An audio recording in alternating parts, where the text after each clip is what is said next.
Piano.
Nze Ekwulobia gbakọrọ n'elu gị n'ụbọchị tata ịbịa kwanyere nwanne anyị nwoke ugwu bụ Chief Hyacinth Okpara, Chief Ochudo. Ezi onye nwe anyị, ana m ekele gị ebe ị mere ka anyị nwee ike ịgbakọ n'ụbọchị tata iji wee kwanye ya bụ ugwu. Anyị na-asịgịrịbe ụtọ n'isi ihe niile n'ebe a n'aha Jizọs. Ezi onye nwe anyị, ọ bụ mmemme nke anyị bịara ime n'ụbọchị nke tata ịkwanyere nwanne anyị nwoke ugwu. Ana m asị gị bịa ka ị were chasị ọnọdụ n'ihe niile nke anyị mere n'ụbọchị tata, n'ihi na nwanne anyị nwoke ka o weta udo na ezinụlọ n'aha Jizọs. Ọbịa nke anyị bịara bịa ka o weta udo na Nze Ekwulobia n'aha Jizọs. Eze nwekwa nke n'iwe wee na-asị bịa ka ị bụrụ onye isi oche, bụrụ onye ọdụ oche, bịa ka ị were ọnọdụ n'akụkụ anọ nke ezinụlọ a, were ha ọgụ ihe niile nke zoro ezo nke ha ma anya. Eze nwe nọrọ ha bịa n'aha Jizọs. Eze nwe na-asị ọbịa nke anyị bịara ebe a n'ụbọchị nke tata ka o weta udo na Nze Ekwulobia na vileji niile. Ihe ndị aka anyị nọsị na Jizọs Kraịst wee nwe anyị n'afọ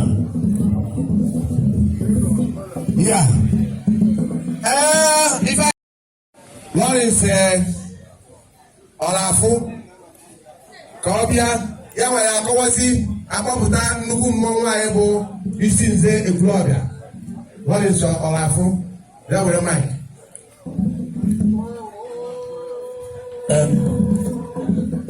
Nze Ekwulobia kwenu. Nze Ekwulobia mọnụ.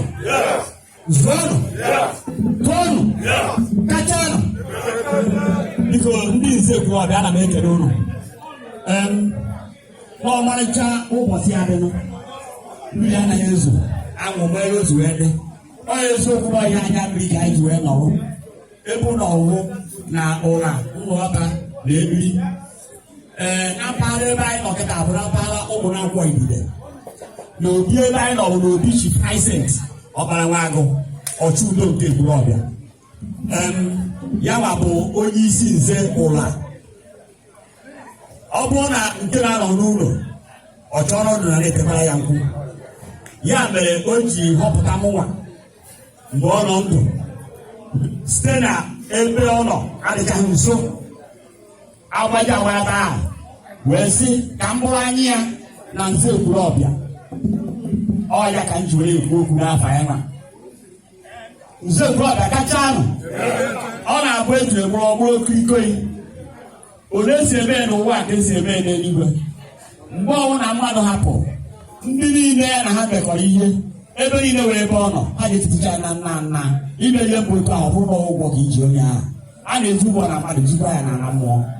Ya mere ndị Nze Ekwulobia ji wee bịa ebe nwanne ha nwoke bụ Chief Hyacinth Okpara Nwagụ nọnyere ha bụrụ onye nke ha jee ozi na Nze Ekwulobia n'ụzọ pụrụ iche, n'ụzọ dị mma, n'ụzọ ịkwụ ọtọ, n'ụzọ udo. Ha wee sị na anyị abịakwa iyi oke n'ụbọchị nke taa, ya ka anyị ji wekwa ka ọ mbụ ebe a, n'ihi na asị m na ejiri ekwe ọ bụrụ okwu ife foyi anaghị akwa anyị na-akwụ sọ naanị ya nkwụ na abụọ ụmụ elu na-ezo elu a na-ezi ndị a na-ezokọ ya ọkụ. Ya mere ana m akpọlite isi ndị Nze ma metụta ha aka na nna nna agbọgo afọ ha, enyezie m nnukwu mmọnwụ maikrofon wee mezie ya ga-esi were mmenụ. Onye anyị nọ n'azụ ya were bie ebe a n'ụbọchị nke taa bụ onye nwe onye isi Nze Ekwulobia, Nze David Ezeonyemalụ, nke onye na-ekwuchite ọrụ ya bụ Nze Francis Ezeonyemalụ. Nze Francis Ezeonyemalụ, kelee ndị Nze.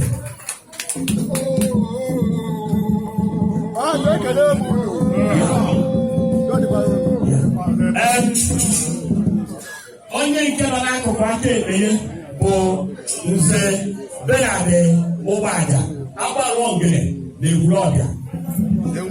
Nze Isi Nze Ula.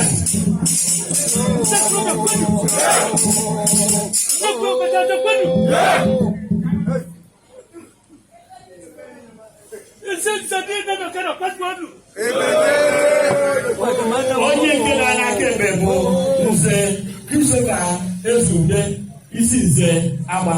Isi Nze Agba, kedu ndị Ekwulobia? Nze Ekwulobia kachanụ. Nze Ekwulobia yinu nwụnụ kachanụ. Onye gara aka ebe bụ Isi Nze Umuji Nze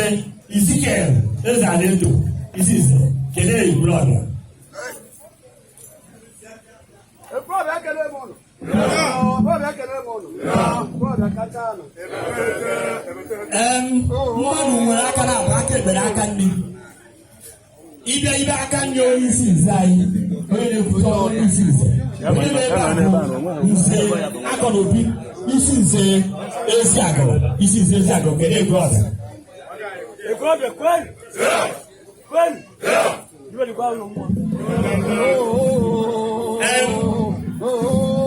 n'oge aka nri ahụ onye na-akpọ n'igwe ka okere fadụ Nze Ekwulobia bụ Nze Sunday Eze Obi isi nze nkọrọụzọ yi kelere Ekwulobia Ekwulobia kwenu rienu kachano wee na-akpọzi isi nze Abogume the Aborigine His Royal Highness Igwe Samuel Ezefo, the Honorable Igwe Iwobi Sabe Lagos, Igwe Kenendo Ekwulobia. Igwe Kenendo, Yeno, Wano, Wadakwano.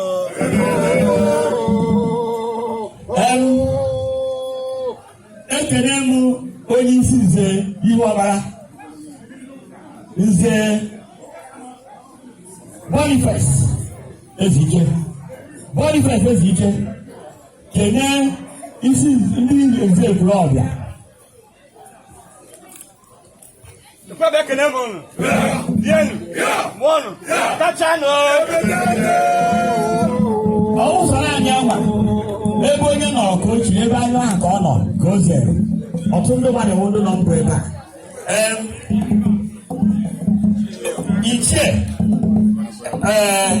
eze abakwa ọ nọ ebe a onye nwe ego ọ nọ ebe a agbara ogere na Ekwulobia ọ nọ ebe a onye dị mma eze eberuo ọ nọ ebe a okweche na onwe ndị mmadụ eka nkụ ju eju o nwekwazịrị ndị eze nọkwazị n'etiti anyị na-ekene ọ na-asọ nọ nnọọ biko kụrụ arụla kụọrọ ya aka ọ ka ọ dị ọkụ si be ụnụ amụ na ọkpara Ọchụudo Ekwulobia nwa amadi a omeye kwesịrị nṅomi onye eziokwu ka ọ bụ agwa ya na Ekwulobia na Nze Ekwulobia bụ ihe eji enye Chineke ekele na otuto na Chineke kụrụ ụdị mmadụ a na Ekwulobia onye eye na-abụ eye mba ya wụrụ mba na-akụ n'eziokwu Ọchụudo abara ya ka ọ bụ eze udo n'ihi na o mere udo dị na Nze Ekwulobia udo dị na Ekwulobia n'akụkụ nke ya maka ọ dị okwu nke bụ eziokwu dede kwuo na ebe a ka ya bụ kọndemuo agwa dị njọ mmadụ kpara asị kọndemuo ya ntoto kwudosie ike n'ife okwu so maka itinye ka Nze Ekwulobia niile dị nzukọ si na nwa amadi a na ya enye ya ogburu elu n'agbanyeghị anyị na ya anọkọbeghị na mitin maka ọnọghị nso nọọ onye nnọchite anya ya ka anyị na ya na ọnọdụ ọbụla so nwa amadi a anyị na-ekene ya nne wee na-arịọ Chineke onye nyere ya ụdị mmụọ a iji kwudosi ike na ngwangwa aka niile okwu ebe ya kwụ okwu ya dị adị ebua ka anyị wee na-ekele Chukwu wee na-ayọkwa Chineke ka mkpụrụ ya too omume ya omume ekwesịrị uomi ka Nze Ekwulobia too okwu omume ya nze bụ onye chie ozele ihu na-abụ adọrọ ya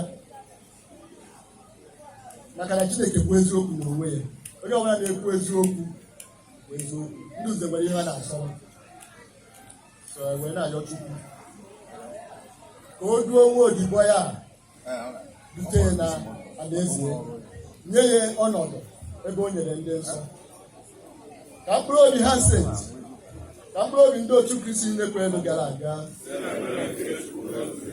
ka mkpụrụ obi ya zuo ike na ndokwa nye ito nke dị ebe bụ obi igwe mmiri ka mkpụrụ obi ya zuo ike na ndokwa otu o dịrị unu udo dịrị onye ọbụla mwapụta na-ekwu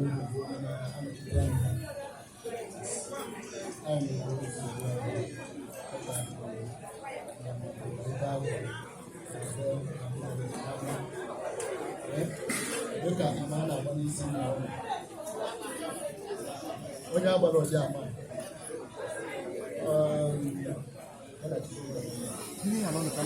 ya na Chineke dị na mma kasie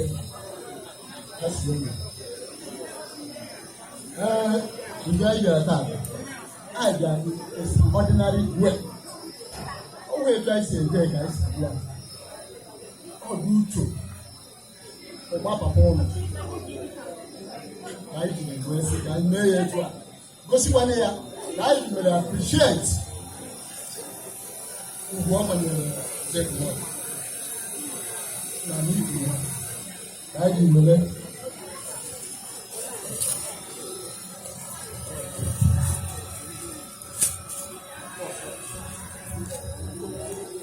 Maria.